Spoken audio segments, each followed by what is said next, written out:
आप देख रहे हैं अमेज नाउ। गंगा, यमुना, राप्ती और गोमती के तटवर्ती इलाकों से खबरें आप तक। हर दिन एक से अधिक मौतों पर सहमा सुहाव गांव। उत्तर प्रदेश के बलिया जनपद के सुहाव ब्लॉक के सुहाव गांव में बीते एक महीने के अंदर करीब 36 लोगों की मौत होने से हड़कंप मच गया है। वहीं आप देख सकते हैं इस गांव में किस तरह से सन्नाटा पसरा हुआ है।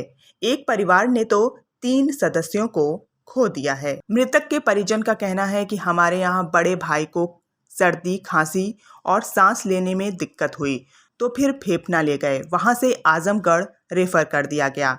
आजमगढ़ ले गए, वहां 10 दिन के बाद उनकी 17 मई को मृत्यु हो गई। कोरोना बताया गया था। हमारे यहाँ हमारे बड़े भाई थे ये, और उनको सर्दी खांसी हुआ, थोड़ा बहुत दवाई वही लिए, उसके बाद जो है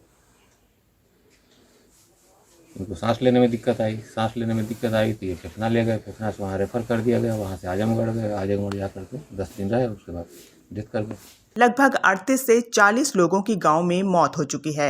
स्वास्थ्य विभाग से कोई व्यवस्था नहीं है, कोई छिड़काव नहीं है, कोई स्वास्थ्य विभाग का कर्मचारी आया ही नहीं। सुहाव गांव के प्रधान प्रतिनिधि जयपाल यादव का कहना है कि हमारे गांव में एक महीने के अंदर लगभग 18 अप्रैल से 21 मई तक लगभग 3 दर्जन लोगों की मौत हो चुकी है। देखिए, मौत तो हमारे गांव में एक महीने के अंदर 18 या संभवतः 19 अप्रैल से लेकर के और परसों तक लगभग 3 दर्जन मौतें हो चुकी हैं। जांच हुई नहीं है। जब कोरोना की जांच हुई होती तो हम कहते कि कोरोना से मृत्यु हुई है, लेकिन जितने लोग मरे हैं सारे लोगों की डिजीज़ का नेचर एक ही था, सर्दी, जुखाम, बुखार आना और उसके बाद ऑक्सीजन लेवल कम हो जाना। और जो यह सिम्टम है, अखबार, टीवी के और सोशल मीडिया देखने के बाद पता चलता है कि कोरोना के सारे लक्षण हैं।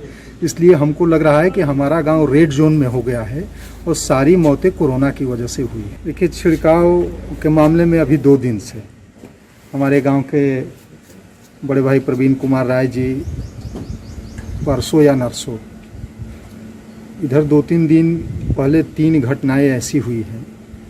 बिल्कुल नौजवान लोग, एक तो लड़का नौजवान 35 साल की उम्र का था, इंजीनियर था। दूसरे मनीष कुमार राय जी इस गांव के संभ्रांत व्यक्ति थे। तीसरे एक ही परिवार में हमारे गांव के संभ्रांत व्यक्ति हैं श्री गिरिजा प्रसाद राय जी। 2 पीढ़ी इस गांव के प्रधान रहे। उनके एक भतीजे, एक भतीजी, उनके खुद के एक बेटे और उनके भतीजे के एक दामाद, 4 लोग एक ही घर में 19 अप्रैल से लेकर के और 20 मई के बीच में 4 लोग मरे। मरने के बाद इतना हम लोग घबरा गए, पूरे गांव में घूम के देखे, सन्नाटा छाया हुआ है। घरों में कहीं ताले लटक रहे हैं, दुकानें बंद हैं, गलियां सन्नाटा है। तो प्रवीण कुमार राय जी ने मुख्यमंत्री जी को, सहगल जी को और चीफ सेक्रेटरी को ट्वीट किया। ट्वीट करने के बाद थोड़ी सी हरकत हुई जिला प्रशासन में, और परसों दिन DPRO साहब और रेडियो पंचायत साहब दोनों लोग आए हमारे गांव में, यहीं पर आए भी थे।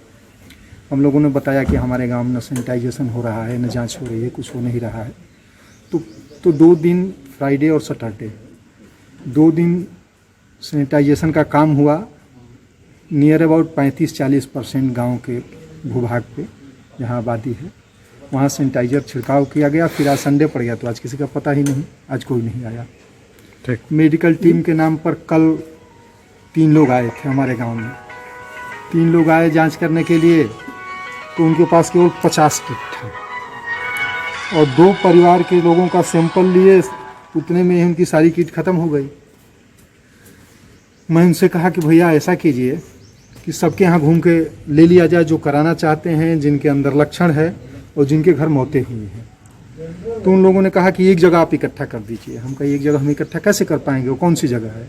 हमारे यहाँ PHC है, आप PHC पर बैठिए, टाइम बताइए कितने बजे से इतने बजे तक रहेंगे। मैं गांव में मुनादी करवा दे रहा हूँ। मुनादी कराने के बाद जिनके अंदर सिम्टम है और जो जांच करवाना चाहते हैं सारे लोग जांच करवा लेंगे। तो उन लोगों ने कहा कि हम एक जगह बैठ के नहीं कर सकते हैं हॉस्पिटल पे, इसलिए कि पूरे नहीं क्षेत्र में आप जोड़ लीजिए कितना गाँव है और केवल 2 ही लोग जाँच करने वाले हैं। जांच हुई नहीं, कोरोना की अगर जांच हुई होती तो हम कहते कि कोरोना से हुई है, लेकिन जितने लोग मरे हैं सारे लोगों के लक्षण एक जैसे ही हैं। सर्दी, जुकाम, बुखार और उसके बाद ऑक्सीजन लेवल कम हो जाना। अखबार और मीडिया, सोशल मीडिया पर देखने पर पता चलता है कि कोरोना के सारे लक्षण हैं, इसलिए लग रहा है कि हमारा गांव रेड जोन में हो गया है और सारी मौतें कोरोना से हुई हैं। जितेंद्र नाथ राय 19 अप्रैल को उनका डेथ हो गया। जी। उनके क्रिया उरिया में उनका दामाद थे श्यामाकांत राय कोठिया, वो आए थे काम में। उसके बाद मंजू राय का डेथ हो गया, उनकी बहन थी जितेंद्र नाथ राय की। उनकी कब? 12 मई।